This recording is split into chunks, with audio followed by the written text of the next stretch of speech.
ഇന്ന് രാത്രിയിലെ തിരുവചന ശുശ്രൂഷയ്ക്ക് ആധാരമായിട്ട് വായിച്ച വാക്യങ്ങൾ രണ്ടാവർത്തി വായിച്ചു.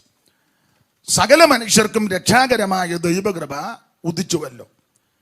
നാം ഭാഗ്യകരമായ പ്രത്യാശയ്ക്കായിട്ട് മഹാദൈവവും നമ്മുടെ രക്ഷിതാവുമാകുന്ന യേശു ക്രിസ്തുവിന്റെ തേജസ്സിന്റെ പ്രത്യക്ഷതയ്ക്കായിട്ട് കാത്തും കൊണ്ട് ഭക്തികേടും പ്രപഞ്ചമോഹങ്ങളും വർജിച്ചിട്ട് ഈ ലോകത്തിൽ സുബോധത്തോടും ദൈവഭക്തിയോടും നീതിയോടും കൂടെ ജീവിച്ചു പോരേണ്ടതിന് അത് നമ്മെ ശിക്ഷിച്ച് വളർത്തുന്നു. 14-ാമത്തെ വാക്യം ഒന്നുകൂടെ വായിക്കണം. 14-ാം വാക്യം. അവൻ നമ്മെ സകല അധർമ്മത്തിൽ നിന്നും വീണ്ടെടുത്ത്, സകല അധർമ്മത്തിൽ നിന്നും അവിടുന്ന് നമ്മളെ വീണ്ടെടുത്ത് സൽപ്രവർത്തികളിൽ ശുഷ്കാന്തിയുള്ള ഒരു സ്വന്ത ജനമായി തനിക്ക് ശുദ്ധീകരിക്കേണ്ടതിന് തന്നെത്താൻ നമുക്ക് വേണ്ടി കൊടുത്തു. തന്നെത്താൻ നമുക്ക് വേണ്ടി കൊടുത്തു. വളരെ പരിചിതമായ വേദഭാഗമാണ്. ഈ വാക്യത്തിന്റെ വെളിച്ചത്തിൽ ഈ 2-ാം അധ്യായത്തിന്റെ തീത്തോസിന്റെ ലേഖനം 2-ാം അധ്യായത്തിന്റെ 11 മുതൽ 14 വരെയുള്ള വാക്യശകലങ്ങളിൽ നിന്ന് ഇന്ന് രാത്രി ശാന്തമായിട്ട് ചിന്തിക്കാം. ഇവിടെ തീത്തോസിന്റെ ലേഖനം 2-ന്റെ 11 മുതൽ 14 വരെ. നമുക്കറിയാം, പുതിയ നിയമത്തിലെ ലേഖനങ്ങളിൽ ഈടുറ്റ ലേഖനങ്ങൾ, അതിൽ പ്രധാനപ്പെട്ട 2 ലേഖനമാണ് തിമോത്തിയോസിന്റെ ലേഖനവും തീത്തോസിന്റെ ലേഖനവും. ഇത് പൊന്തിപ്പിക്കൽ ലെറ്റേഴ്സ് എന്നാ സാധാരണ പറയുന്നത്. എന്ന് പറഞ്ഞാൽ ഇടയലേഖനങ്ങൾ അല്ലെ, അവരിറക്കുന്നതല്ല, അത് വേറെ ഉന്നം വെച്ചിറക്കുന്നതാണ്. ഇത് ഇടയലേഖനങ്ങൾ. അങ്ങരിക്കുമ്പോൾ അവിടുന്ന് ഒരു ലേഖനം വരും, അതിനനുസരിച്ചായിരിക്കും. അതുകൊണ്ട് നേതാക്കന്മാരെല്ലാം അങ്ങോട്ട് ഓടുക, നമ്മുടെ അടുക്കലോട്ട് ആരും വരുന്നില്ല. കാരണം നമ്മൾ അങ്ങനത്തെ ലേഖനം ഇറക്കുന്നില്ല. ഇപ്പം നമ്മുടെ ആൾക്കാർ പുച്ഛം അങ്ങനത്തെ ലേഖനം ഇറക്കുന്നെന്നാ തോന്നുന്നു. പതുക്കെ ഒരു ചെറിയ ഒരു വാങ്ങൽ, ചായ്വ്, അതാ എനിക്ക് ആ പദം കിട്ടില്ല, ഇല്ല വന്നത് ഗുണമായി. ഒരു ചായ്വ്, ചായ്വ് സ്തോത്രം, ചായ്വ്. ജനപ്രതിനിധികളെ ആദരിക്കുകയും ബഹുമാനിക്കുകയൊക്കെ ചെയ്യണം. പക്ഷെ നമ്മുടെ വ്യവഹാരം നടത്തുന്നത് ദൈവമാണ്. സ്തോത്രം. നമ്മുടെ മുഴുവൻ വ്യവഹാരം നടത്തുന്നത് ദൈവം. ആ ഭാഗം ഇപ്പോൾ എടുക്കുന്നില്ല. അപ്പോൾ ഈ പൊന്തിപ്പിക്കൽ ലെറ്റേഴ്സ് എന്ന് പറഞ്ഞാൽ പൗരോഹിത്യ ലേഖനങ്ങൾ, ഇടയ ലേഖനങ്ങളാണ്. അതാണ് തിമോത്തിയോസിന്റെ 1-2 ലേഖനവും തീത്തോസിന്റെ ലേഖനവും. ആ ഭാഗം വിവരിക്കുന്നില്ല. അതിൽ പ്രധാനപ്പെട്ട ലേഖനമാണ് തീത്തോസിന്റെ ഈ ലേഖനം. വിശ്വാസത്തിൽ നിജപുത്രനായിരുന്നു. ഇദ്ദേഹത്തെ പൗലോസ് ക്രേത്തയിൽ ആക്കി. ആ ഭാഗത്തേക്ക് നമുക്ക് വരാം. മക്കളെ, നിങ്ങൾ ഇടയ്ക്കിടെ ഓടിപ്പോരുത്, അവിടെ ഇരിക്കണം.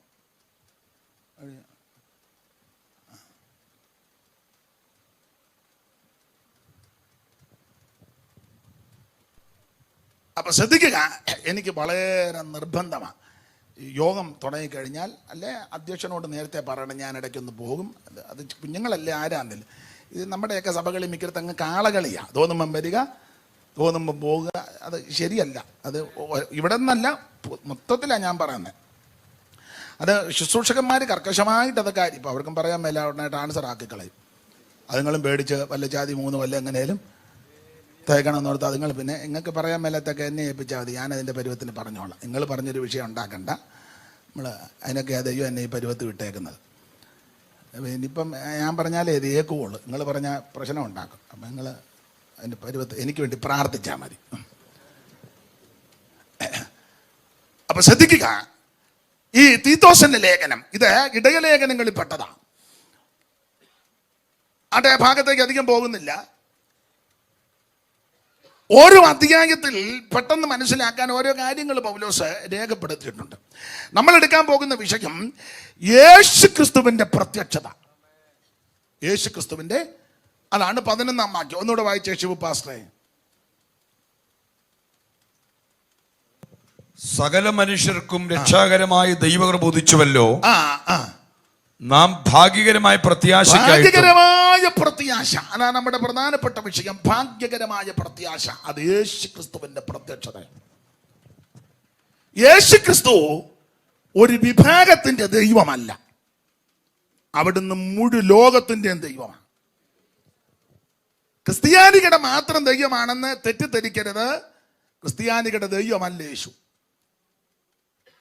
ഹൈന്ദവരുടെ മാത്രമല്ല, മുസ്ലിം സഹോദരന്മാരുടെ അല്ല. അങ്ങനെ ധരിക്കരുത്. ലോകത്തിലുള്ള സകല മനുഷ്യരുടെയും ആമൻ ദൈവമാണ് യേശുക്രിസ്തു. യേശുക്രിസ്തു ഈ ഭൂമിയിലേക്ക് അവതരിച്ചത് ഒരു വിഭാഗത്തെ മാത്രം ഉദ്ധരിക്കാനല്ല, മുഴു ലോകത്തെയും രക്ഷിക്കാനാണ്. ഈ ലോകത്തിലുള്ള സകല മനുഷ്യരും ഒരാളിൽ നിന്ന് ഉത്ഭവിച്ചെന്ന പുസ്തകം നമ്മളെ പഠിപ്പിക്കുന്നത്. അങ്ങനെയല്ലയോ തന്നിച്ച? അതെ. ഭൂതലത്തിലെങ്ങും കുടിയിരിക്കുവാൻ അവൻ ഒരുത്തനിൽ നിന്ന് മനുഷ്യജാതിയെ മുഴുവൻ ഉളവാക്കി. നമ്മളെല്ലാം ഒരപ്പൻ്റെ മക്കളാണ്. അംഗീകരിക്കുകയല്ലെന്ന് എനിക്കറിയാം. നോട്ടോ ഇരുമ്പം കാണുമ്പോൾ അറിയാം. അയ്യോ, ഞങ്ങൾ അങ്ങനൊന്നുമല്ല, ഞങ്ങൾ ഏത് കുടുംബമാണെന്ന്. കുടുംബത്തിൻ്റെ വിജയമായിട്ട് ഒന്നും പറയാതിരിക്കുന്നതാ നല്ലത്. വല്ലതും പറയാനുണ്ട്, കാൽവരി ക്രൂശിൽ പ്രശംസിച്ചോണം. സ്തോത്രം. യേശുവിൻ്റെ ക്രൂശിൽ പ്രശംസിച്ചോണം ഒരു ദൈവ പൈതൽ. ഭൂതലത്തിലെങ്ങും കുടിയിരിക്കുവാൻ അവൻ ഒരുത്തനിൽ നിന്ന് മനുഷ്യവർഗത്തെ, മനുഷ്യജാതിയെ ഉളവാക്കി. പിന്നെ മനുഷ്യന്റെ പാപവും ഈ ക്രമക്കേടും വഴിവിട്ടുള്ള ജീവിതവും ഭക്ഷണക്രമവും ഭൂപ്രകൃതിയുടെ ഈ രീതികളും പിന്നെ എന്ന് പറഞ്ഞാൽ കാലാവസ്ഥയുടെ വ്യതിയാനവും ഭക്ഷണക്രമവും തൊഴിലും സംസാര രീതിയും ഉൽപ്പത്തി 11 നമുക്കറിയാം. ഭാഷ കലങ്ങി ഈ കലക്കോ ഒക്കെ വെച്ച പല ജാതികളായിട്ടത് ഇതെല്ലാം നമ്മൾ ഒപ്പിച്ചതാ. ദൈവം അറിഞ്ഞ കേസേ അല്ല. ദൈവം ഒറ്റ ഒരുത്തനെ ആദ്യം സൃഷ്ടിച്ചത്. അത് മണ്ണുകൊണ്ട് കുരങ്ങൻ കുഞ്ഞായി വന്നതും അല്ല, മണ്ണുകൊണ്ട് ദൈവം സൃഷ്ടിച്ചതാണ്. അപ്പോൾ ആ ഒരുത്തനിൽ നിന്നാണ് സകല മനുഷ്യജാതിയും ഇന്ന് ഭൂമിയിൽ പാർക്കുന്നത്. പിന്നെ ഏറ്റക്കുറച്ചിലൊക്കെ മനുഷ്യർക്കുണ്ടാകും. അതുകൊണ്ട് പൗലോസിന്റെ ഭാഷ പദം ഞാൻ കടമെടുക്കുക, ഞെളിയാതെ ദൈവത്തെ ഭയപ്പെട്ടോണം. ഒറ്റ ഒരുത്തനിൽ നിന്ന് മുഴുവനെണ്ണോ ദൈവത്തിന്റെ മഹത്വം. അതുകൊണ്ട് യേശുക്രിസ്തു ഒരു വിഭാഗത്തിന്റെ ദൈവമല്ല, അവിടുന്ന് മുഴു ലോകത്തിന്റെയും ദൈവമാണ്. ഏത് ജാതിയിലും കുലത്തിലും കുടുംബത്തിലും നിറത്തിലും നിലവാരത്തിൽപ്പെട്ടവർക്കും യേശുക്രിസ്തുവിനെ രക്ഷകനായി സ്വീകരിക്കാം, യേശുക്രിസ്തുവിനെ ആരാധിക്കാം, യേശുക്രിസ്തുവിന്റെ അടുക്കൽ വരാം. ആരെയും കർത്താവ് തള്ളിക്കളയല്ല. കുഞ്ഞുങ്ങൾക്ക് യേശുവിൻ്റെ അടുക്ക വരാം. യേശു പറഞ്ഞില്ല അവരെ തടയരുതവരെ. പിള്ളേർക്ക് വരാം. പെൺപിള്ളേർക്ക് യേശുവിൻ്റെ അടുക്ക വരാം. 18 കഴിഞ്ഞവർക്കും വരാം. ജോഡി ഒറ്റയ്ക്ക് യേശുവിൻ്റെ അടുക്ക വരാം. ചിലർ 5-6 പേരുമായിട്ടാണ് നിൽക്കുന്നത്. കാരണം ഒറ്റയ്ക്ക് നിർത്താനും കൊള്ളുകയല്ലേ ചിലരെ. യേശു ഒറ്റയ്ക്കല്ലേ, ശമരിയാക്കാരിയുമായിട്ട്. ശിഷ്യന്മാരെല്ലാം ഭക്ഷണം കൊള്ളാൻ കടന്നു. മണിക്കൂറുകൾ സംസാരിച്ചല്ലോ. സംസാരിക്കും തോറും അവക്ക് ആവേശം വർദ്ധിച്ച് അവിടുത്തെ ഒന്നുകൂടെ രുചിച്ചറിയുക. ആദ്യം മനസ്സിലാക്കിയത് ഒരു യഹൂദൻ. അല്പം കഴിഞ്ഞപ്പോൾ മനസ്സിലായി യഹൂദൻ മാത്രമല്ല ഇദ്ദേഹം പ്രവാചകനാ. സ്തോത്രം. അങ്ങനെ സംസാരത്തിന്റെ മൂർധന്യാവസ്ഥ വന്നപ്പോൾ ഓടിയുള്ളവർ അവർക്ക് മനസ്സിലായി മിശിഹായാണെന്ന്. അന്നേരം കൂടെ വെച്ച് ചോടി പട്ടണത്തിൽ ചെന്ന് കണ്ടവരോടെല്ലാം പറഞ്ഞു, ഞാൻ മിശിഹായെ കണ്ടെത്തി. അതാ യേശുവിൻ്റെ വിശേഷത. സ്തോത്രം.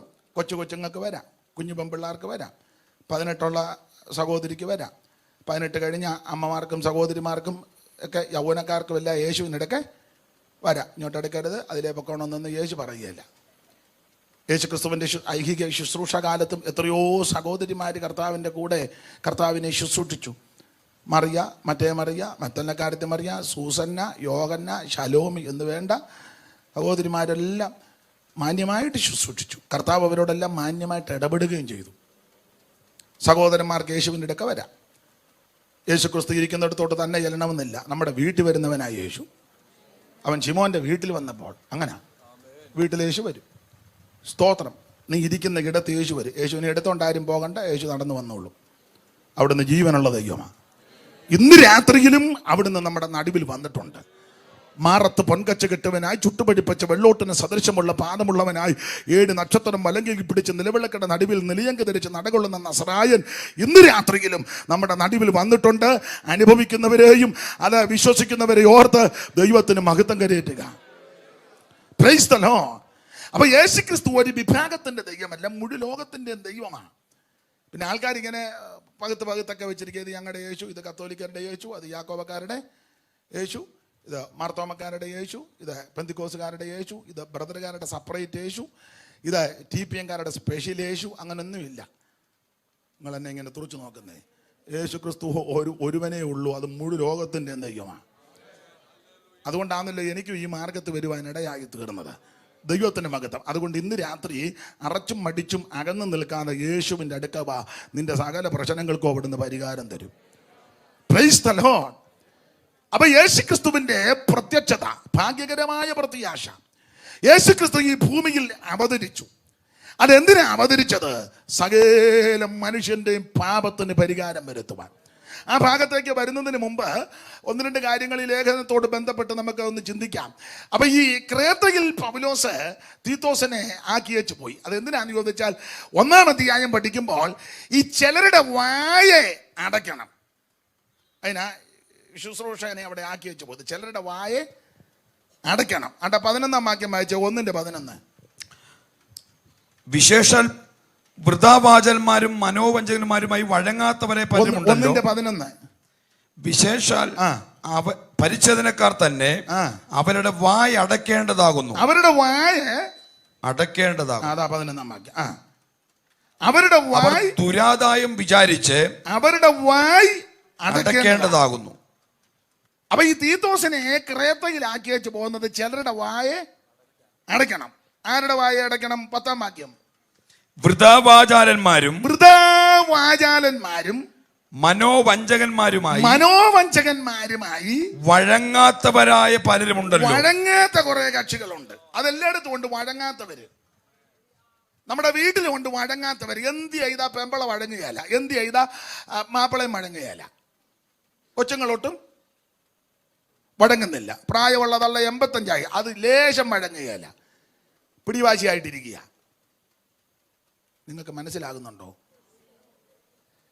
അദ്ദേഹം ഇവിടെ പൊതുവിൽ പ്രസ്താവിച്ചില്ല. കഴിഞ്ഞ ദിവസങ്ങളെല്ലാം പ്രഗത്ഭരായ കർത്തദാസന്മാർ നല്ല രീതിയിൽ സുവിശേഷം ഇവിടെ വിതറി. അതോർത്ത് ദൈവത്തിൻ്റെ മഹത്വം. ദൈവം അവർക്കെല്ലാം ദീർഘായുസ് കൊടുത്ത് ബലപ്പെടുത്തട്ടെ. ഇന്ന് സുവിശേഷമുണ്ട്, പിന്നെ അറിയാമല്ലോ ചെറിയ ക്രമീകരണമൊക്കെ വരുത്തണം. അപ്പം ആ പരുവത്തിനായിരിക്കും ഇന്ന്. സ്തോത്രം. യോഗം കൂടി ആരും നരകത്തിൽ പോകരുത്. അധികം യോഗം കൂടാനൊത്തില്ലെങ്കിൽ ഒറ്റ യോഗമേ കൂടിയുള്ളല്ലോ അങ്ങ് ചെല്ലണം. കണ്ടമാനം യോഗം കൂടി ഏറെ അങ്ങോട്ട് പോകുന്നല്ലേ നല്ലത്. 1-2 യോഗമേ കൂടാനൊത്തുള്ളെങ്കിലും അങ്ങ് കാണുന്നതാ വിഷയം. അപ്പൊ ഈ ക്രേത്തയിൽ നിന്നെ ആക്കിയേച്ച് പോകുന്നതിന് ചില ക്രമീകരണങ്ങൾ വരുത്തണം. ഒന്ന്, ചിലരുടെ വായെ അടയ്ക്കേണ്ടതാകുന്നു. ചുമ്മാ ഈ വിടുവ പറയുക. വൃഥാവാചാലന്മാർ ഒരു പ്രയോജനമില്ല. ചുമ്മാ ഈ ഞാനൊരു ഭാഷ പറയും, അത് ഭാഷ അത്ര നല്ലതല്ലെന്ന് എനിക്കും അറിയാം, നിങ്ങൾക്കും അറിയാം. പിന്നെ എന്നെപ്പറ്റി നല്ല ധാരണയുണ്ടല്ലോ, അയാൾക്ക് വിവരവും ബോധവും ഇല്ലെന്ന്. അപ്പം അതുകൊണ്ട് പിന്നെ കുഴപ്പമില്ല. ചുമ്മാ ഈ ചപ്പളാത്തി അടിച്ച് കിടക്കുന്നവരുണ്ട്. ഒരു കടമ്പുമില്ല. ഞാൻ ദൈവദാസന്മാരോടും ദൈവമക്കളോടും പറയാം, നിന്റെ വായിൽ നിന്ന് വിശ്വാസത്തിന്റെ വാക്ക് വരണം. നിരാശയുടെയും പരാജയത്തിന്റെയും തകർച്ചയുടെയും വാക്ക് വരരുത്. ഒരു രോഗിയെ കണ്ടു, അന്നേരം അയ്യോ ഇത് ഇങ്ങനെ വെച്ചോണ്ടിരിക്കരുതെന്നല്ല പറയേണ്ടത്. യേശുവിന്റെ നാമത്തിൽ സൗഖ്യമാകുമെന്ന് പറയണം. നിരാശയോടെ ഒരുത്തൻ നമ്മുടെ അടുക്ക വന്നു, അയ്യോ ഞാനും ഭാരപ്പെട്ടിരിക്കുകയായിരുന്നു, നമുക്ക് എന്നാ ചെയ്യാനാ? അങ്ങനല്ല. ദൈവം നിന്റെ രട്ടടിച്ച് സന്തോഷം ഉടിപ്പിക്കും. നിന്റെ വിലാപത്തെ ദൈവം നൃത്തമാക്കി തീർക്കും. നിന്റെ പ്രശ്നങ്ങൾക്ക് യേശു പരിഹാരം തരും. യേശു സമാധാനം തരുന്ന ദൈവമാ. അന്യോന്യം ധൈര്യപ്പെടുത്തണം. ആവശ്യമില്ലാത്ത കാര്യങ്ങളൊന്നും പറഞ്ഞ് വിശ്വാസികളുടെ മനസ്സ് തകർക്കരുത്. സ്തോത്രം. വിശ്വാസത്തിന്റെ വാക്ക് പറയണം. അപ്പോൾ വൃഥാവാചാലന്മാരും മനോവഞ്ചകന്മാരുമായി വഴങ്ങാത്ത പലരുണ്ട്. വീട്ടിൽ വഴങ്ങാത്തവരുണ്ട്, സഭയ്ക്കകത്തുണ്ട് വഴങ്ങാത്തവർ. എന്ത് ചെയ്താൽ എട്ടിൽ വേണ്ടി അടുക്കാത്ത ആൾക്കാർ സഭയ്ക്കകത്ത് ഉണ്ട്. മിക്കതും കമ്മിറ്റിയില്ല, വഴങ്ങുകയല്ല. കാര്യം ആലോചിക്കുമ്പോൾ ചാടി മിറ്റത്തിറങ്ങും, മുണ്ടും പൊക്കി കുത്തി അവിടെ നിൽക്കുക. എന്നിട്ട് ഇങ്ങനെ നിൽക്കുക, മുൻകാലിങ്ങനെ അനക്കി വഴങ്ങുകയല്ല. ഇപ്പൊ പിന്നെ പാസ്റ്റർമാർക്ക് വല്ല പേടി, ഉടനെ അങ്ങ് എടുത്താ എല്ലാം കുത്തിയിരുന്ന് മുതുപാതിരാക്കിയിരുന്ന് എടാ നീ കിടന്നുറങ്ങേ. കൂട്ടുവിശ്വാസിയും കൂട്ടുസഹോദരനെയും കൂട്ടുവേലക്കാരെ പറ്റി എഴുതിയ നിന്റെ അസ്ഥി ഒടിക്കും. നിനക്ക് ദൈവം നിന്നെ പാടില്ല. സ്തോത്രം. പാടില്ല. വഴങ്ങാത്ത ഒത്തിരി എണ്ണമുണ്ട്. അത് വീട്ടിലുണ്ട്, സഭയ്ക്കകത്തുണ്ട്, നാട്ടിലുമുണ്ട്. അപ്പൊ തീത്തോസിന് ഇത് സഭയോടുള്ള ദൂതായതുകൊണ്ട് തീത്തോസിനോട് പറയുക, നിന്നെ ഇവിടെ ആക്കിയത്, ക്രേത്തയിലാക്കിയത് ഇങ്ങനെയുള്ളവരുടെ വായെ അടയ്ക്കണം. ആവശ്യമില്ലാത്ത പറയുമ്പോൾ സ്റ്റോപ്പ് ചെയ്യിപ്പിക്കണം. ചിലര് സാക്ഷി, ഇപ്പോഴൊക്കെ സാക്ഷി കുറവാ. പണ്ടൊക്കെ നമ്മുടെ സഭകളിൽ ഇഷ്ടംപോലെ സാക്ഷ്യമാണ്. നിന്നിങ്ങനെ കറങ്ങും നല്ലവനും വല്ലവനും വിശ്വസ്തനും ഹല്ലേലൂയ. അത്ര നീട്ടേണ്ട ഒരു കാര്യമല്ല, ഹല്ലേലൂയ എന്ന് പറഞ്ഞാൽ മതി. ഇന്നങ്ങ് കറങ്ങുക. ഈ പറയുന്നത് മിക്കതും അവിശ്വാസവും നിരാശയാണ്. നിങ്ങൾ ശ്രദ്ധിച്ചിട്ട് ചില പറയാ 35 കൊല്ലമായി കൃപയിൽ വന്ന് ഇന്ന് വരെ ഒരു വിടുതലുണ്ടായിട്ടില്ല. എന്നാ നീ എഴുന്നേക്കായിരിക്കണ്ടേ? വിടുതലുള്ളവൻ എഴുന്നേക്കട്ടെ. സ്തോത്രം. അങ്ങനെയുള്ളവരെ മിണ്ടരുതെന്ന് പറയണം. വൃഥാവാചാലന്മാരും മനോവഞ്ചകന്മാരും വഴങ്ങാത്തവരുമായ പലരുണ്ട്. അവരുടെ വായ അടയ്ക്കണം. ഞാൻ സഭയുടെ പേരൊന്നും പറയുന്നില്ല. ചില സഭയിലുണ്ട് ഈ ട്യൂണ് മാറിയ ഉടനെ തമ്പറിന് അടി അടിക്കും. അന്നേരം അവിടെ ഇരിക്കും. എവിടാന്ന് എന്നോട് ചോദിക്കരുത്, നിങ്ങൾക്ക് മനസ്സിലായി കാണും, അറിയാമല്ലോ. അവിടെ അങ്ങനെ തന്നെയല്ല. തമ്പേറും അവരുടെ ചുമതലപ്പെട്ടയില്ല. അല്ല ചുമ്മാ വരുന്നവനെല്ലാം തമ്പേറെടുത്ത് അടിക്കുകയല്ല. അവിടെ പോയി പുറകെ ഇരുന്നെങ്ങാനും കൈയടിച്ച് ബലപ്പെട്ടുണ്ട്. തമ്പേറൊക്കെ അടിക്കാൻ ഇവിടെ ആളുണ്ട്. മനസ്സിലായോ? ഇത് നമ്മുടെ ചില, ഞാൻ ഇന്ന് പകലും പ്രസംഗിച്ച്, നമ്മുടെ ചില സഭയെ തമ്പേറടിക്കാൻ, അത് സഭ തുടങ്ങിയ കാലം മുതലേ അച്ചാൻ ഇയാൾക്ക് താളവും ഇല്ല, ബോധമില്ല, ടും. ഈ തമ്പേറയുടെ കൊടുക്കത്തുമില്ല. ഇയാൾ അടിച്ചാൽ ശരിയാകുകയെ ഇല്ല. തമ്പേറെങ്ങാനും മേടിച്ച് അയാൾ സഭ വിട്ടു പോവുകയും ചെയ്യും. അത് പേടിച്ച് പേടിയാ.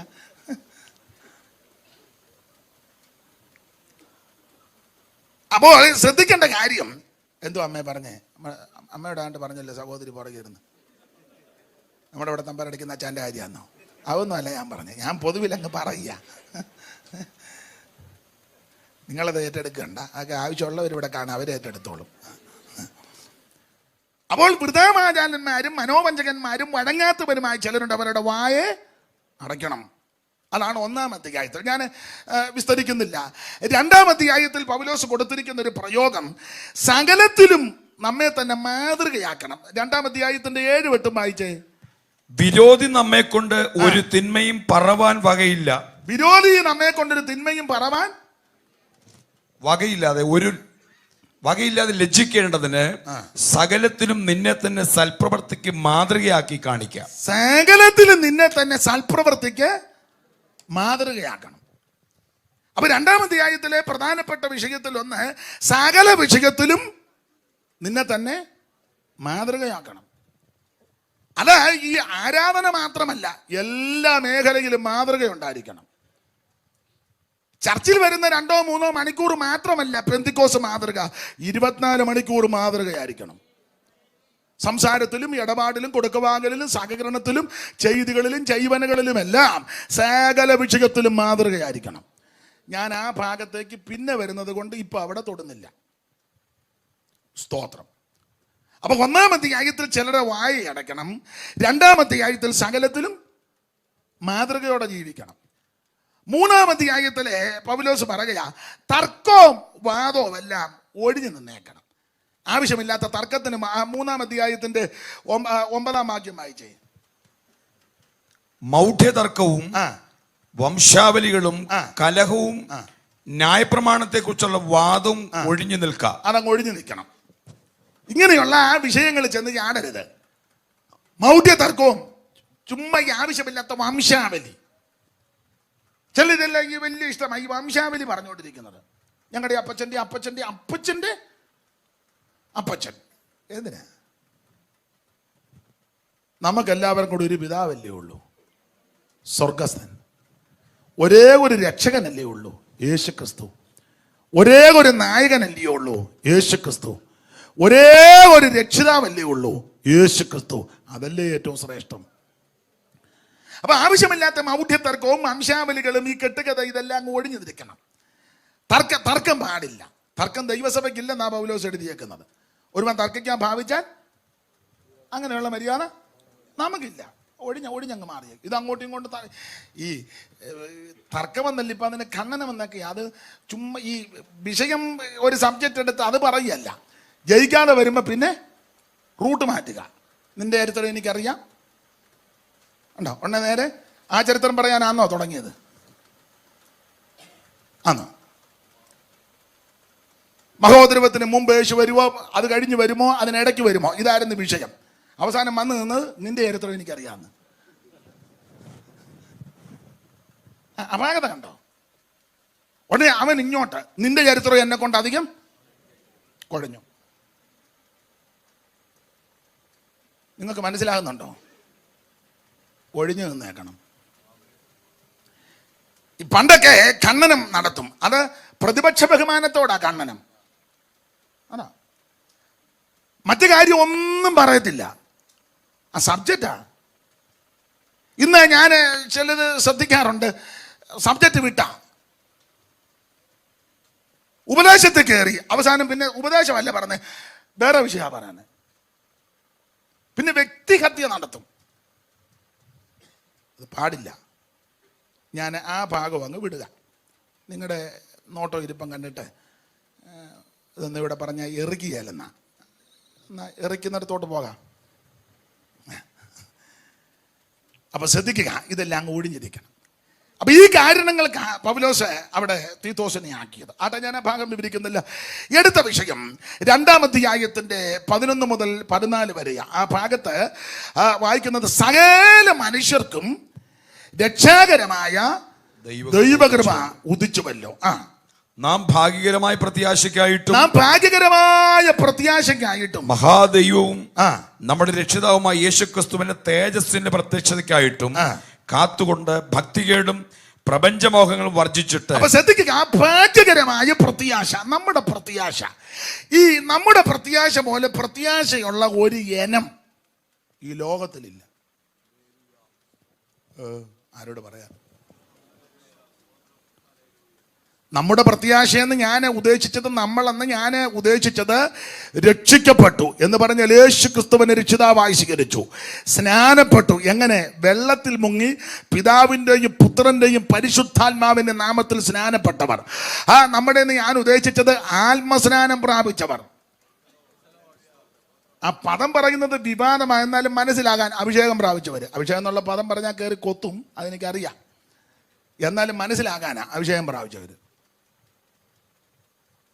തിരുമേശ എടുക്കുന്നവർ, വേർപാട് പാലിച്ച ദൈവമക്കൾ പാലിക്കുന്നവർ, അങ്ങനെയുള്ളവരുടെ കാര്യമാണ് നാം എന്ന് ഞാൻ ഉദ്ദേശിച്ചത്. നമ്മെ പോലെ പ്രത്യാശ വേറെ ആർക്കുമില്ല. സ്തോത്രം. നമ്മുടെ പ്രത്യാശയ്ക്ക് തീത്തോസ് കൊടുത്തിരിക്കുന്ന ഒരു പ്രത്യേക പദമാണ് ഭാഗ്യകരമായ പ്രത്യാശ. 1-ാം അധ്യായത്തിൽ കൊടുത്തിരിക്കുന്നത് നിത്യജീവന്റെ പ്രത്യാശ എന്നാ. അങ്ങനല്ലയോ? 1-ന്റെ 2-ാം വാക്യം വായിച്ചേ. നമ്മുടെ രക്ഷിതാവായ ദൈവത്തിന്റെ സകല കൽപ്പന പ്രകാരം തന്നെ ഫലമേൽപ്പിച്ച പ്രസംഗത്താൽ തക്ക സമയത്ത് തന്റെ വചനം വെളിപ്പെടുത്തിയ ഭോഷ്കില്ലാത്ത ദൈവം സകല കാലത്തിന് മുമ്പേ വാഗ്ദത്തം ചെയ്ത നിത്യജീവന്റെ പ്രത്യാശ ഹേതുവായി. അപ്പൊ നിത്യജീവന്റെ പ്രത്യാശ. അപ്പോൾ ഇവിടെ ഭാഗ്യകരമായ പ്രത്യാശ അല്ലെങ്കിൽ നിത്യജീവന്റെ പ്രത്യാശ. എന്തുവാ ഈ ഭാഗ്യകരമായ പ്രത്യാശ? ഞാൻ പ്രാരംഭത്തിൽ സൂചിപ്പിച്ചല്ലോ, ആ ഭാഗ്യകരമായ പ്രത്യാശ മറ്റൊന്നുമല്ല, യേശു ക്രിസ്തുവിന്റെ പ്രത്യക്ഷതയാണ്. ആ 12-ാമത്തെ വാക്യത്തിന്റെ ലാസ്റ്റ് ഭാഗത്തിൽ എഴുതിയിട്ടുണ്ട്. വായിച്ചേ, 12-ാം വാക്യത്തിന്റെ ഒടുവിലത്തെ ഭാഗം.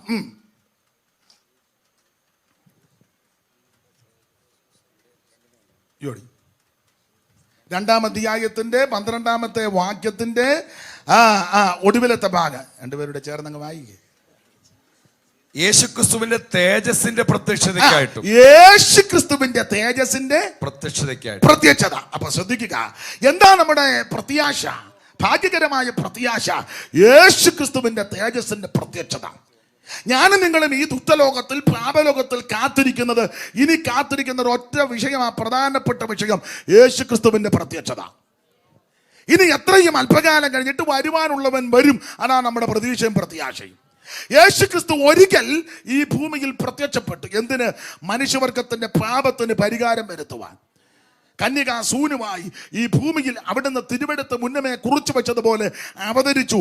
എന്തിന്?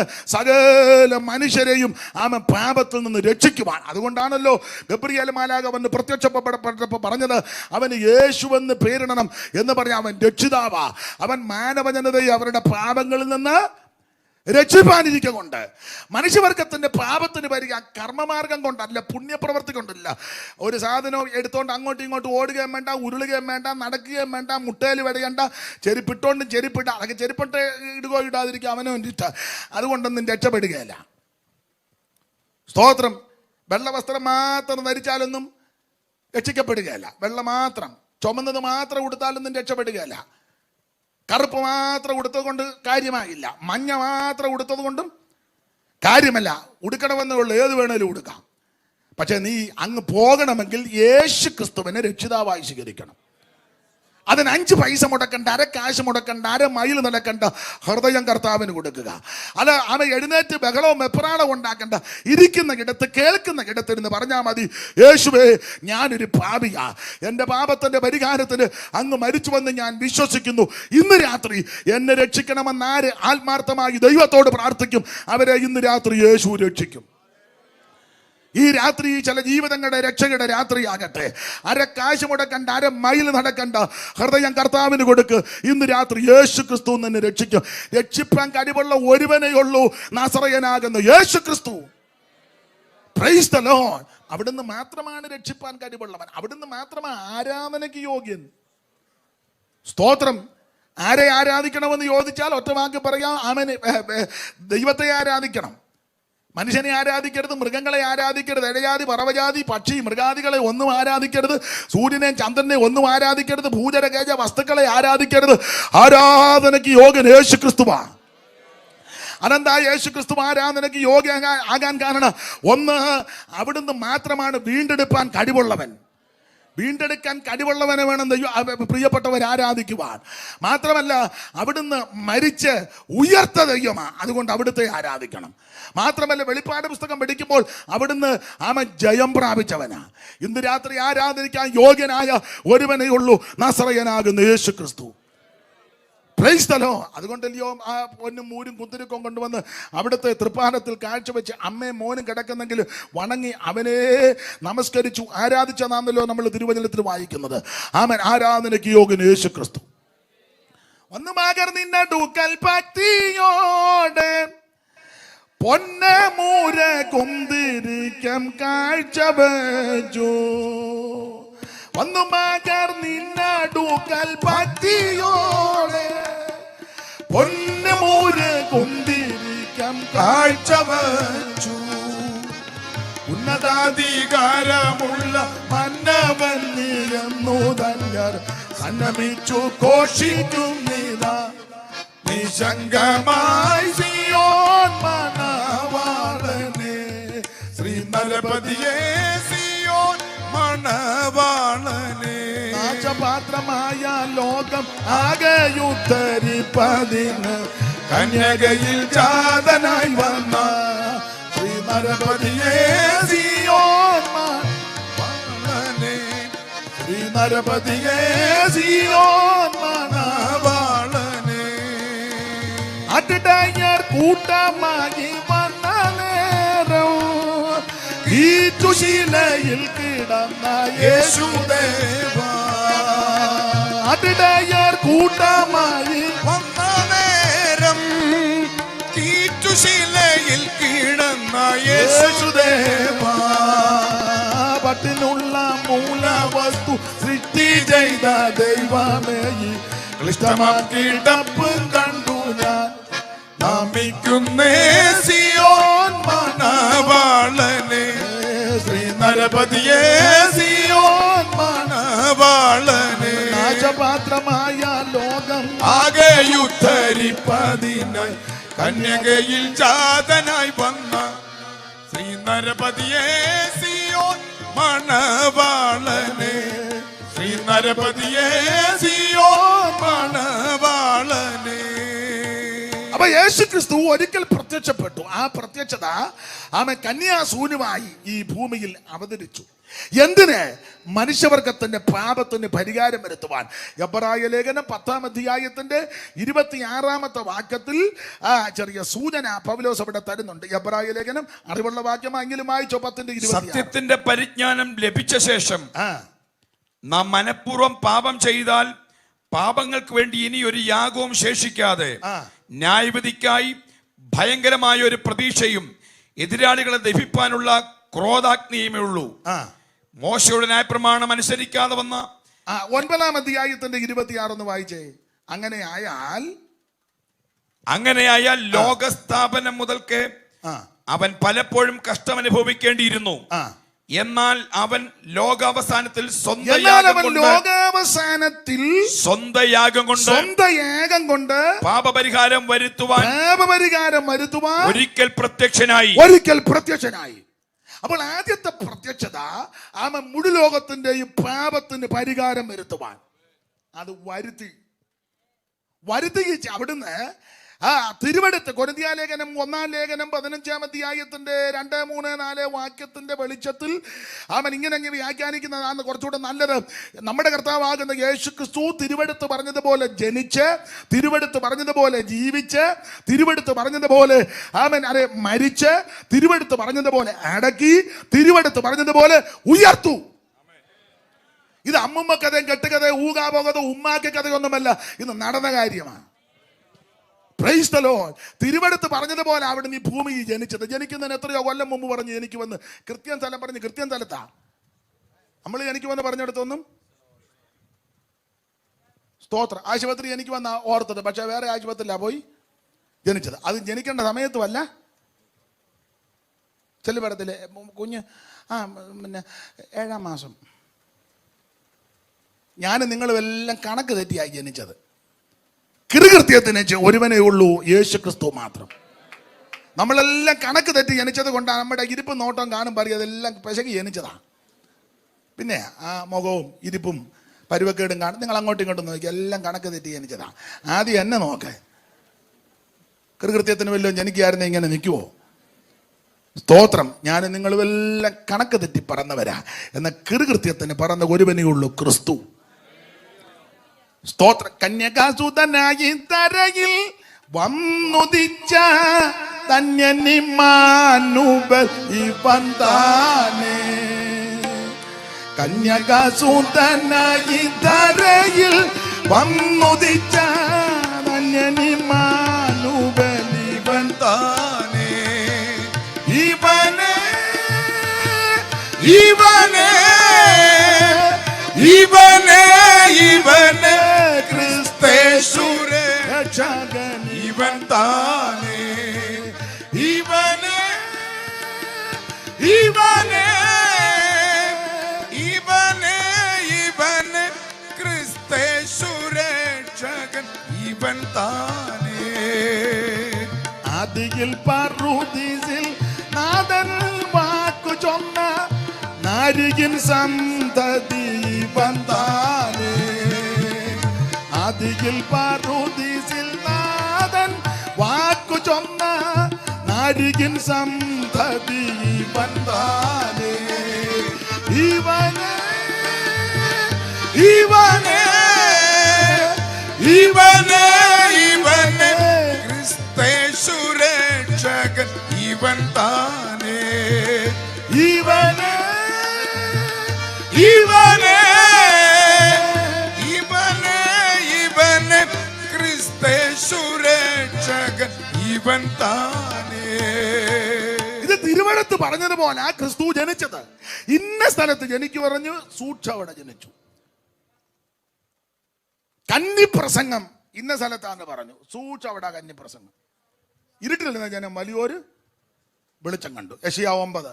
സൂക്ഷം കന്നിപ്രസംഗം അവിടെ. അല്ല ഏറ്റേച്ച് വേറെ സ്ഥലത്ത് പോയി പ്രസംഗിക്കല്ലായിരുന്നു. സൂക്ഷം മിക്കവാറും ഇന്ന് അങ്ങനെ സംഭവിച്ചേനമായിരുന്നു. സ്തോത്രം. എന്ന കർത്താവ് അങ്ങനല്ല. അവിടുത്തെ ആദ്യത്തെ കന്നിപ്രസംഗം ഇന്ന സ്ഥലത്താന്ന് സൂക്ഷം അവിടെ വന്ന് പ്രസംഗിച്ചു. ആദ്യത്തെ അത്ഭുതം ഇന്നടത്ത് നടത്തുമെന്ന് മുന്നേ അറിയിച്ചതാ സൂക്ഷം കാനാവിൽ. അത് ഉൽപ്പത്തി 49:20 പ്രവചനം നിറവേറിയത് ആശേറിനോടുള്ള ബന്ധത്തിൽ. സൂക്ഷം അവിടെ തന്നെ. ആ ഭാഗത്തേക്കൊന്നും പോകുന്നില്ല.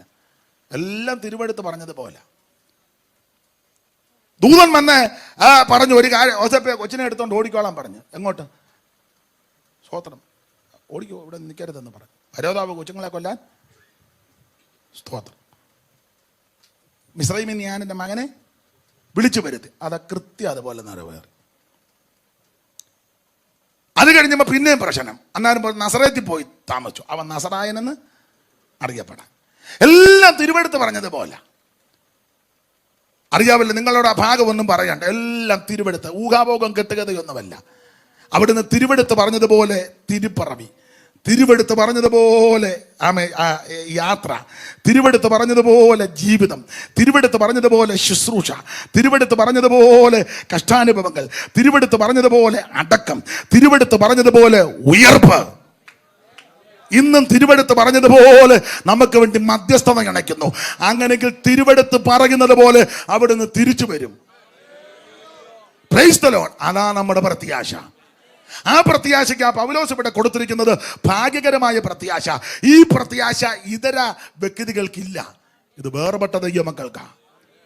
Price the lord. യേശു ക്രിസ്തുവിന്റെ പ്രത്യക്ഷത, ആ പ്രത്യക്ഷത രണ്ടാം വരവിന്റെ 1-ാം ഭാഗമാണ് നമ്മുടെ പ്രതീക്ഷ. രണ്ടാമത്തെ വരവിന്റെ അതിന് മേഘപ്രത്യക്ഷത എന്നുള്ള പ്രയോഗമൊക്കെ സാധാരണ കൊടുക്കുന്നത്, നിങ്ങൾക്ക് ആ ഭാഗം അറിയാം. അതാണ് നമ്മുടെ പ്രതീക്ഷ. യേശു ക്രിസ്തു വീണ്ടും പ്രത്യക്ഷപ്പെടാൻ പോവുക. അതെന്തിന്? തിരുസഭയെ ചേർക്കാൻ, ദൈവത്തിന് മകൻ. അതാണ് നമ്മുടെ പ്രത്യാശ. ആട്ടെ, മുമ്പോട്ട് ഓടിച്ചു പോകാം. ദൈവത്തിന് സ്തോത്രം. എപ്പോഴാണ് അവിടുന്ന് പ്രത്യക്ഷപ്പെടുന്നത്? എപ്പോൾ പ്രത്യക്ഷപ്പെടും? കൃത്യമായ സമയമൊന്നും പറഞ്ഞിട്ടില്ല. മഹത്വ പ്രത്യക്ഷതയോടുള്ള ബന്ധത്തിലാണെങ്കിലും മത്തായി 24 മർക്കോസും ഒക്കെ ചേർത്ത് പഠിക്കുമ്പോൾ അതിന് ടൈം ഒന്നും പറഞ്ഞിട്ടില്ല. നിനയാത്ത നാഴികയിലാണ് വരുന്നത്. പക്ഷെ കർത്താവ് തന്നെ ഒലിവുമലയിൽ ശിഷ്യന്മാരുമൊക്കെ ആയിട്ടിരിക്കുമ്പോൾ ശിഷ്യവൃന്ദങ്ങൾ കർത്താവിനോട് ചോദിച്ചു, കർത്താവ് നിന്റെ വരവിന് ലോകാവസാനത്തിനും അടയാളം. അപ്പൊ കർത്താവ് മഹത്വ പ്രത്യക്ഷതയോട് ബന്ധത്തിലാണെങ്കിലും പറഞ്ഞ ഒരു കാര്യം ഞാൻ മിക്കപ്പോഴും പറയാറുണ്ട്, നോഹയുടെ കാലം പോലാണ്. ആ നോഹയുടെ കാലത്തെ ഒരു പ്രത്യേകത എല്ലാവരും ബോധിച്ച പോലെ നടക്കുക. ഉൽപ്പത്തി 6-ാം അധ്യായത്തിൽ അങ്ങനെയല്ലയോ? ഒന്ന് വായിച്ച ഉൽപ്പത്തി പുസ്തകം, നമുക്ക് അറിവുള്ള വാക്യമായെങ്കിലും ഒന്നുകൂടെ ഒന്ന് ഓർപ്പിക്കാം. ഉൽപ്പത്തി പുസ്തകം 6-ാം അധ്യായത്തിന്റെ 1-ാം വാക്യം. മനുഷ്യൻ ഭൂമിയിൽ പെരുകി തുടങ്ങി, മനുഷ്യൻ ഭൂമിയിൽ പെരുകി തുടങ്ങി. അവർക്ക് പുത്രിമാർ ജനിച്ചപ്പോൾ ദൈവത്തിന്റെ പുത്രന്മാർ മനുഷ്യരുടെ പുത്രിമാരെ സൗന്ദര്യമുള്ളവരെന്ന് കണ്ടിട്ട് തങ്ങൾക്ക് ബോധിച്ച ഏവരെയും ഭാര്യമാരെ എടുത്തു. അപ്പൊ ഈ ഭാര്യമാരായിട്ട് തെരഞ്ഞെടുക്കുക, കുടുംബജീവിതം നയിക്കുക, അത് ദൈവകൃപ കണ്ട് തെരഞ്ഞെടുത്തെന്നല്ല, പിന്നെയോ ബോധിച്ച പോലെ സൗന്ദര്യം കണ്ട് തെരഞ്ഞെടുത്തുന്ന. ഇപ്പോഴത്തെ തെരഞ്ഞെടുപ്പെല്ലാം അങ്ങനെ, കാശും സൗന്ദര്യവും ഒക്കെ കണ്ട വിദ്യാഭ്യാസം, അത് തെറ്റാന്നല്ല, സൗന്ദര്യം നല്ലതാ, വിദ്യാഭ്യാസം നല്ലതാ, പൈസയൊക്കെ അത്യാവശ്യം. പക്ഷേ എല്ലാറ്റിലുപരി ദൈവകൃപയാ വിഷയം, ദൈവകൃപയാ വിഷയം. നിങ്ങൾ വചനത്തിലൊക്കെ തിട്ടമുള്ളവർ, അതുകൊണ്ട് നിങ്ങളെ പഠിപ്പിക്കണ്ടെങ്കിലും ആ ഭാഗം നിങ്ങൾക്കറിയാം.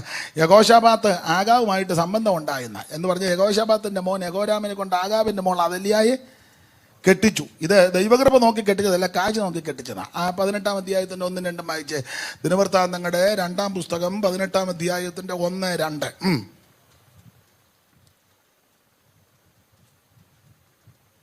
യഹോശാഫാത്തിന് ധനവും മാനവും വളരെ ഉണ്ടായിരുന്നു.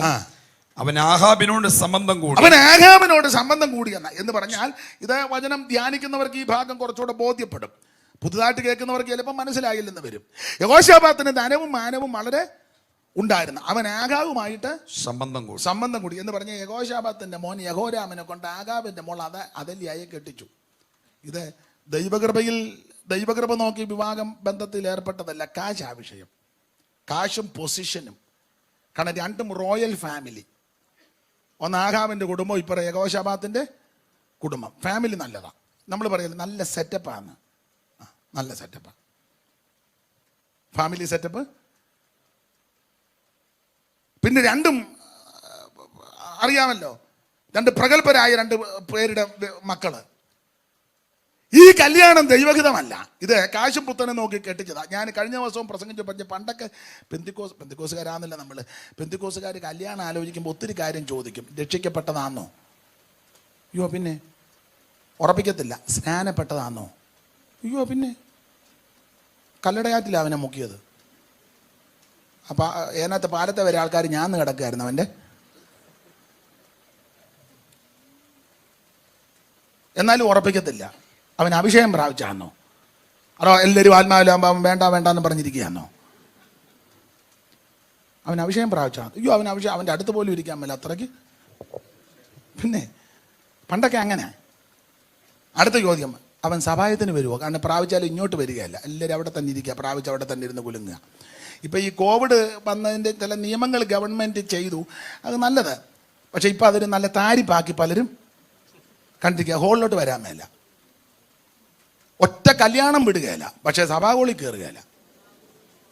ഞാൻ പലരെ ശ്രദ്ധിക്കും, സഭായത്തിന് വരത്ത തള്ള എവിടെ നിന്ന് ഐസ്ക്രീം തിന്നുന്നു. അവർക്ക് വയ്യ, ഡെസ്കെ പിടിച്ചോണ്ടാവരണം. ഞാൻ തമാശ പറഞ്ഞാൽ എൻ്റെ കണ്ണിന് കണ്ടതാ. അപ്പം ഞാൻ അവരോട് ചോദിച്ചു, സഭായത്തിനൊന്നും ഇപ്പോൾ വയ്യ, കോവിഡ് അല്ലയോ? തമാശയായിട്ട് ചിരിക്കാൻ പറഞ്ഞതല്ല, കണ്ണിന് കണ്ട കാര്യമാണ്.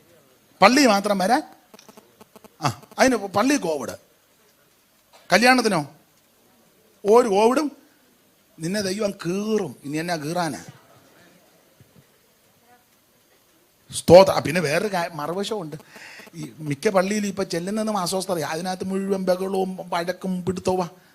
പിന്നെ ആൾക്കാരൊക്കെ വെറുതെ അവിടെ പോയി തല്ലു കൊള്ളുന്നതല്ലേ നല്ലത്? കുടുംബത്തിരുന്നാൽ തല്ലു കൊള്ളുകയല്ലോ. അല്ല, മറുവശവും. എന്നാൽ ഒരു കാര്യം, ആരാധനയും പ്രാർത്ഥനയും വചന ശുശ്രൂഷയും കൂട്ടായ്മകളിലെടുത്ത് മുടക്കരുത്, ചെന്ന് സംബന്ധിച്ചോണം. Price the Lord. അത് മുടക്കരുത്. അപ്പൊ ഇവിടെ ആ ഭാഗം ഈ യഹോശാഫാത്തുമായിട്ട് സംബന്ധം. അപ്പൊ ഈ കല്യാണം ആലോചിക്കുമ്പോൾ അങ്ങനെ അവൻ അഭിഷേകം പ്രാപിച്ചായിരുന്നു. പിന്നെ സഭായത്തിന് വരുമോ? അയ്യോ, അവനാ സഭാകോള് തുറക്കുകയും പൂട്ടുകയും ചെയ്ത്. രണ്ടാമത് പറഞ്ഞവർ മിക്കടത്തും ഉണ്ടേതാ, അവർ പൂട്ടിയേച്ച് പോയി. മറ്റേ ഗ്രൂപ്പുകാർ പുതിയതാഴ് അത് തല്ലിപ്പറിച്ചേച്ച് പുതിയതായിട്ട് അവന് സംഘം പിന്നെ വന്ന പെടാതെ പുതിയതാണ്. ഇവൻ ഇത് അടിച്ചു പറിച്ച്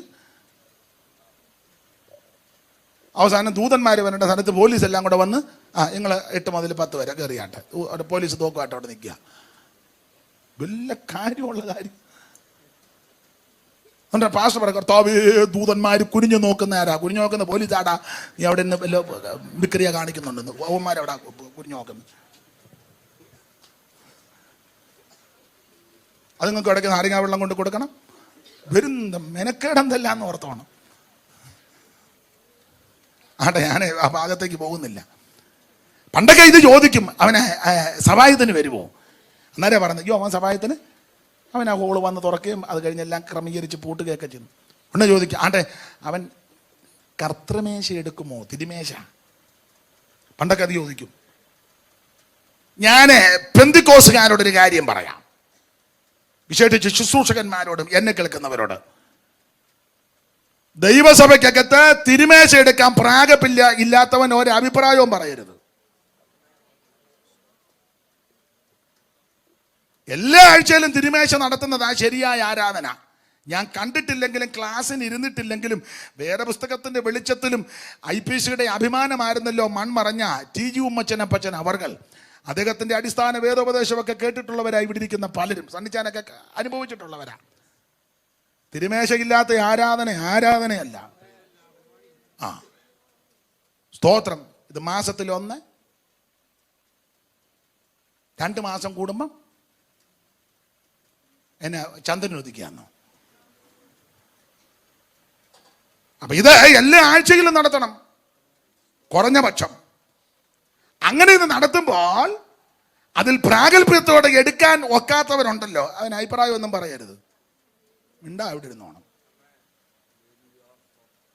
ഇത് അഭിഷേകം പ്രാപിച്ചില്ല, തിരുമേശ എടുക്കുകയില്ല, അവനാ നിയന്ത്രിക്കുന്നത്. ഇതെല്ലാം ഗുണ്ടകളുടെ കയ്യിലായെന്ന് മിക്കതും. സ്തോത്രം. പാടില്ല. ഇത് കർക്കശ ഉപദേശമാ. അപ്പൊ ശ്രദ്ധിക്കുക, തിരുമേശ പ്രാഗൽഭ്യത്തോടെ എടുക്കണം. എന്നെ തിന്നുന്നവൻ എൻ മൂലം ജീവിക്കും. തിരുമേശ എടുക്കണം. അപ്പൊ പണ്ടങ്ങനെ ചോദിക്കാം, അവൻ തിരുമേശ എടുക്കുവോ? കല്യാണം ഉറപ്പിക്കണേ അങ്ങനെയൊക്കെ ചോദിക്കും. രക്ഷിക്കപ്പെട്ടോ, സ്നാനപ്പെട്ടോ, അഭിഷേകം പ്രാപിച്ചോ, സഭായത്തിന് വരുവോ, തിരുമേശ എടുക്കുവോ? പിന്നെ പഴയ അപ്പന്മാർ ഒരൊക്കെ ഒരു ചോദ്യം കൊണ്ട് ചോദിക്കും, അവൻ ദശാംശം കൊടുക്കുമോ എന്ന് ചോദിക്കും. അതും ചോദിക്കും പണ്ട്. അപ്പം ചെല്ല് പറയുമോ, ദശാംശമല്ല, അവൻ ഗലാത്യർ 6:6 അടിസ്ഥാനം, ഓഹരി കൊടുക്കുന്നവന് ദശാംശം പഴയ പ്രമാണമില്ലേ? ഒരു കാര്യം ചെയ്യാം, അങ്ങനെയാണെങ്കിൽ നമുക്കൊന്ന് ആലോചിക്കാം. അങ്ങനെയൊക്കെ പണ്ട്. ഇപ്പോഴൊന്നും അങ്ങനല്ല. ഇപ്പോൾ ചോദിക്കുന്നത് എങ്ങനെയുണ്ട് സെറ്റപ്പ്? അവന് നല്ല സെറ്റപ്പ്. എങ്ങനെയുണ്ട് ചുറ്റുപാട്? അയ്യോ ചുറ്റും പാടാ, ഷർട്ട് ഊരി അവൻ്റെ ചുറ്റും പാടാ. കാരണം സൽസ്വഭാവം കണ്ട് നാട്ടുകാരെല്ലാം കയറി പെരുക്കിയേച്ച് ചുറ്റുപാട്. കുറുവടിക്ക് അടിച്ചതും അലവാങ്കിന് താങ്ങിയതും ഇഷ്ടേക്ക് എറിഞ്ഞതും എല്ലാം ചുറ്റും പാടാ. ഷർട്ട് ഊരരുതെന്നേ ചുറ്റുപാട്. മനസ്സിലാകുന്നുണ്ടാവല്ലോ? ഒടുവിൽ പിന്നെ കാര്യങ്ങളെല്ലാം നമുക്ക് ഇഷ്ടപ്പെട്ടെന്ന് പറയാം, ആ കുഴപ്പമില്ല, ഇവള് ചെല്ലുമ്പോൾ അവൻ അങ്ങ് ശരിയായിക്കോളും. അവള് ശരിയല്ലല്ലോ, പിന്നെ എങ്ങനെ അവൻ ശരിയാകുന്നത്? കുഴയല്ലേ, മിക്കതും കിടന്ന് കുഴയല്ലേ. നീ പണവും പ്രതാപവും ഇതൊക്കെ അനുസരിച്ച് പോകുന്നതായി കിടന്ന് കുഴയുന്നത്. ദൈവസൻ നീ മുട്ടയിലിരിക്കേ, നിന്റെ തലമുറയ്ക്ക് വേണ്ടി ശരിക്കും മുട്ടയിലിരുന്ന് പ്രാർത്ഥിര്. കാശ് അല്പം കുറഞ്ഞാലും കഴിവ് അല്പം കുറഞ്ഞാലും, എന്താ പിള്ളേരുടെ ഭാഷ പറഞ്ഞ എന്തുവാ, ഗ്ലാമർ, അവർ ഇംഗ്ലീഷ് ഇരിക്കട്ടെ, ഗ്ലാമർ തെറ്റിയോ? ഇല്ലല്ലോ. ഗ്ലാമർ അല്പം കുറഞ്ഞാലും പ്രാർത്ഥിക്കുന്ന ഒരെണ്ണം നിന്റെ വീട്ടിൽ വന്നാൽ, ആരാധിക്കുന്ന ഒരെണ്ണം നിന്റെ വീട്ടിൽ വന്നാൽ, സ്തോത്രം ചെയ്യുന്ന ഒരെണ്ണം നിന്റെ വീട്ടിൽ വന്നാൽ, നിന്റെ ഭവനത്തിന്റെ മുഖഛായ മാറും.